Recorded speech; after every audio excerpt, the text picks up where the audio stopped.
Sun in Pisces, Moon in Cancer, Mercury conjunct North Node in Aries.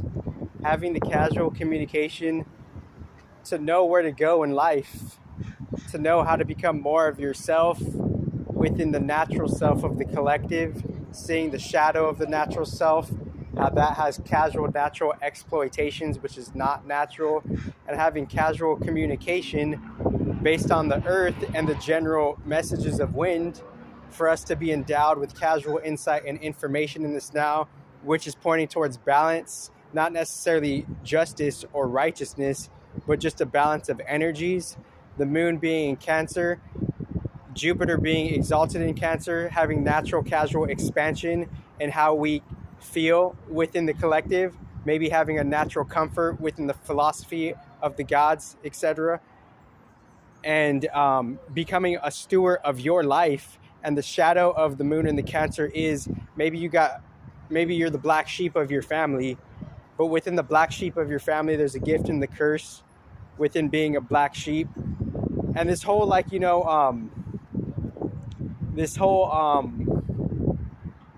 kind of this dance of the gods kind of thing. It's we're just archetypes of them. We're just being archetypes of them, you know. And there was a different note I'll come back with, because I saw this phrase of this just how someone could say something and there could be speculation around what's being said, but within the speculation of what's being said, there's still more investigation throughout your life and your mental activities that is still being done within the things that are being said, because the things that are being said, it's just subject to the interpreter, you know.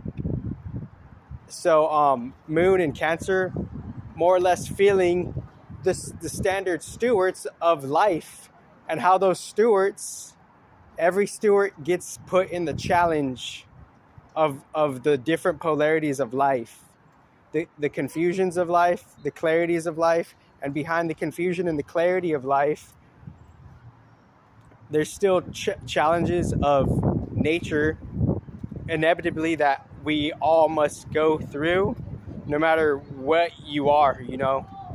And that's the thing with the people who are obsessed within kind of capitalizing off of confusion and disinformation. They don't have the intelligence and clarity to understand that simple fact. And then Sun in Pisces, just pretty much taking action towards, how we're being more sophisticated with the media. Neptune being the ruler of Pisces. Saturn is in Pisces right now. So having some type of Saturn is Saturn is pretty much the behind the scenes, the cult industry, just standardly as it is. And I'm not throwing stones at anybody.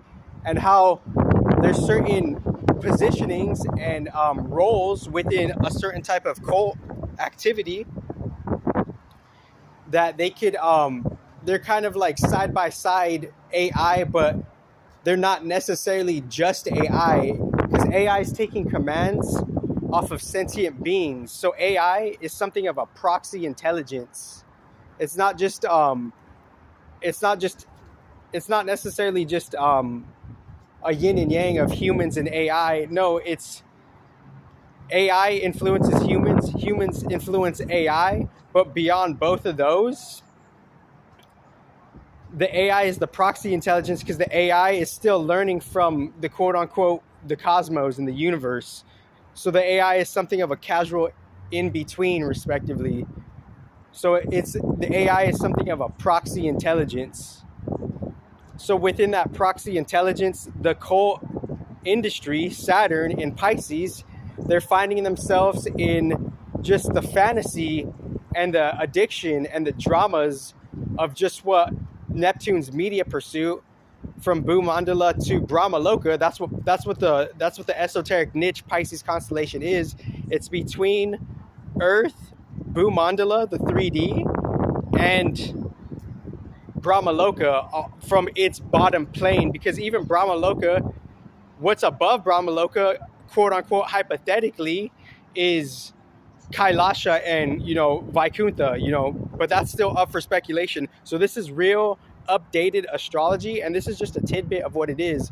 So what the Pisces constellation is, we're seeing how like there's a cult industry neutrally saying that's taking action, and how a group of beings are more or less associated with a certain faction of AI, and that group of beings within the faction of AI, they're using the media of Neptune, quote slash Brahmaloka, and in between that, there's this whole material play of a water element that's not necessarily just emotions, but the emotions are the byproduct, and they're still casually entertained and intermingled within how emotions and water could be used to create something, and how certain emotions and how certain elements of water are in a certain bracket of a constellation from the Vedic cosmological map, the Pisces constellation. So we're seeing Sun and conjunct Saturn in the Pisces constellation. We're seeing how we're kind of forced to take action within this rigid corridor field of a realistic kind of like, it's in and out of our intelligence and our clarity. It's in and out of our intelligence and clarity, because we're looking at it as fanciful, but what's fanciful is it's still tangible to a different group of beings. It's like we can't necessarily see, I know this is a pretty mundane example, but we can't see the oxygen that we breathe, but we're still using the oxygen that we breathe. The same could be said with the different uses of the constellations. We're not knowing, we're kind of sidestepping with the constellations and how they really function, but they're still there, because the constellations in the esoteric field, they're representing the elements in a certain level in a certain field, so within that, we're taking action towards how we have our individual purpose within the collective shadow work and the collective addictions and the collective, the bridge, because Pisces low-key is the bridge from the material world to the dream world, respectively, because it's the mutable water that's going towards the co-rulers of Neptune and Jupiter. So within that, it's the low-key bridge, and within that, there's natural crises of just being born. When you're born, when the baby is coming out of the placenta, it's something of a proxy trauma. It's not necessarily bad or good, but it's something of a trauma. It's a shock. The baby is coming out of the placenta. So within that, we can look at that spiritually. And as we look at that spiritually, to some aspect, we're always kind of rebirthing. So since we're kind of always rebirthing, there's a casual trauma shock. A casual trauma shock within life as we're going through life, and the quote unquote, on a neutral perspective, the quote unquote Pisces constellation, end quote, not the individual signs, zodiacs, the field of the space itself that we get influenced by, and when certain planets are there, it has a different influence, a combustive effect esoterically. So within that whole field, it's kind of like we have different relationships with that field, and within the different relationships with that field is signifying our travel and our travel and our pursuit from our individual selves to the dream world. And within that, there's a casual trauma, there's a casual shock, there's a casual crisis that's on the side from things that are being exploited. But when the exploitation and the casual natural trauma shock crisis come together, that's something of a different caliber of a catastrophe. And I'm just saying things what they are within nature. I'm not throwing stones at anybody, I'm just saying what things are. So within that, we're kind of like the warden is there. It's like there's like this. That's what low key on an unconscious level, that's what people are capitalizing off of. This whole fucking money hype, this loosh hype, whatever. That's what on an unconscious level, that's what's being capitalized off of. Saturn and Pisces, Saturn conjunct Sun and Pisces, and I believe Neptune's still there. So Neptune is like kind of upholding. He's at his house. He's at his house where he's arranging he's seeing how things are being birthed. He's seeing the minnows of the next to the sperm whale, and how, like, metaphorically, the sperm whale is creating all of these minnows, all of the beings on a natural casual level. There's an esoteric reproduction happening before the human mind and before the human conception. I'm talking about how, like, even before the humans were being made, how beings are made, how the amphibians, and before, like, any race, it has nothing to do with the species. It's how all of the species are being created on a different metaphysical tip. And within that, there's different phenomena mechanics within the sperm whale creating all of the minnows, and within the sperm whale creating all of the minnows. All of those beings, they have a natural to lesser natural external program of how they get to come into a reality, come out of a reality, and the process of that reality, it's recorded on a different context level. It's recorded in a different perspective. It's the growth of the quote-unquote tadpole to the quote-unquote Godzilla, metaphorically speaking. That's what's happening within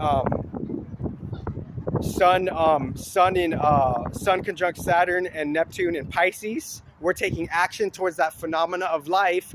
Trining, we're having this gift and this capability to, like, be one with the water. We're taking action to the water, and we're more or less, we could be positively reacting within Moon in Cancer. Jupiter is exalted in Cancer, so we're more or less, cultivating our own, natural transit philosophy within how we could be a steward within whatever the fuck we're affiliated with, respectively, So we're having that trine, and then, Scorpio, the synastry there is that could complete the trine. We could, like, within Pluto, within being mature with the death aspect of life, and being mature within the casual war aspects of life, opposition being kind of filtered in so many different differentiated ways, and a mature human design understanding level.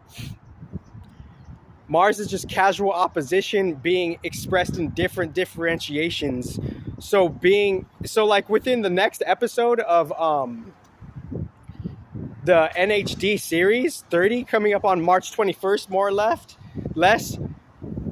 like, I've done that format on my Instagram called Symphony of the Gods, and then I did it like a month ago in Aquarius New Moon, if I'm not mistaken. Now I'm going to do that format again, but I'm going to start it off with Mars on the first level, because that's just the reality of the Earth. That's what's going on in this now time of 2024. In 2024, we have to wake up and have a particular type of awareness to just how there's just war that comes by naturally to not naturally.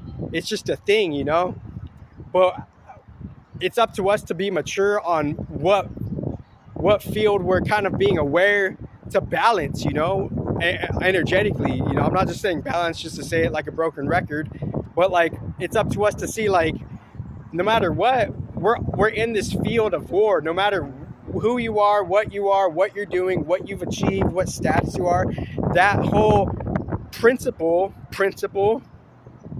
like a principal chief, Mars, he's kind of like delegating the oppositions, and the delegating of oppositions, we have to be waking up casually to that sober reality of how there's just war, and how we could balance ourselves for our long-term sovereignty. And I'm speaking for everybody. I'm not throwing stones at anybody. I'm just saying that's what it is.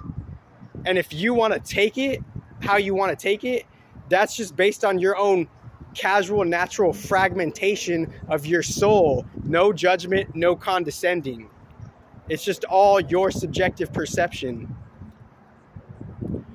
So within NHD 30, I'm probably going to start off with the quote-unquote, the new sun, new moon, new sun, March 21st, like Aries, first day, kicking off the next 6 months of the moon cycle. The 6 months, Aries to Virgo, Libra to Pisces. 2 6s, two 6s of moon cycles. So within these 2 sixes of moon cycles, it's probably like intellectually mature and appropriate to kind of wake up to the theme, and kind of, you don't necessarily have to do this, but you could put the quote unquote the war landscape as something as a priority. But if you don't know what you're fighting for, then you're just kind of, you're going to be in this window field of casual confusion, because that it's still going on, and it's the main thing that's affecting us. And if we let that go over our head, then we're just going to be like a minnow that doesn't have awareness to like what's going on the earth, you know? So this was a casual spiel, and yeah, thank you very much. Obviously I'll go more in depth, you know, March 21st. I might do it March 20th, might do it March 19th. I don't know, but like, you'll see the format as I've revealed before. And I just kind of wanted to touch upon, like, you know, Sun in Pisces, Moon in Cancer, you know, Moon in Cancer being the steward of how you could actually like help your tribes, you know, and kind of seeing like the I guess the quote unquote esoteric wealth, right, end quote, of just you getting to breathe oxygen, you getting to feel the heat rays of the sun, you getting to actually like feel gravity, and the gravity is kind of contributing to your sanity, you feeling the water that, you know, it kind of like fills your blood, and the blood having this like casual relationship with the water. And for you just to be human, that human is being tested. And only like, I don't want to use this phrase, but because with God anything is possible, but without God only the strong will survive. Thank you very much.